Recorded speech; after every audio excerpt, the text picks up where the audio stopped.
Korang tahu tak, dekat Malaysia ni ramai pembantu rumah yang berstatus parti dan tidak mengikut SOP. Isu ni sebenarnya dah bertahun-tahun, tapi yang mengecewakan ada setengah-setengah pihak yang mengambil kesempatan. Okey, jom hari ni saya nak kongsikan berkenaan dengan pembantu rumah yang masuk secara social visa dan yang masuk secara calling visa. Korang tahu tak, yang betul-betul mengikut SOP dan undang-undang negara kita ialah secara calling visa. Okey, yang pertama saya nak beritahu berkenaan dengan pembantu rumah yang masuk secara sosial ni, selalunya prosesnya cepat. Tetapi akan ada masalah semasa proses dokumentasi untuk mendapatkan permit pembantu rumah. Okey, mate yang masuk secara calling visa pula, proses dia lebih kurang 4 minggu.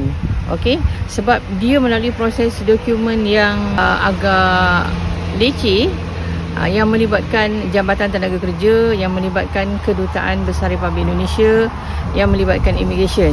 Kemudian segala kelulusan yang telah keluar ini akan diproses oleh pihak Indonesia dan pembantu rumah akan dibawa masuk. Okey, dari segi profesional dan kemampuan bekerja pula, jika calling visa dia lebih teratur kerana pembantu rumah ini telah menerima training yang cukup mengikut keperluan majikan. Contoh, jika majikan memerlukan pembantu rumah untuk menjaga orang tua, dia akan khusus untuk menjaga orang tua, dan kerja-kerja lain jugalah, macam bersih luar dan dalam rumah, membantu masak.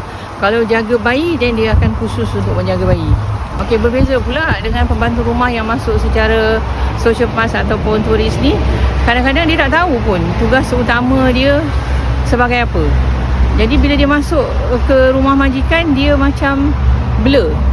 Dia tak ada training, jadi majikan pun nak mengajar dia. Jadi kadang-kadang perkara-perkara macam ni akan memberi stres juga pada majikan.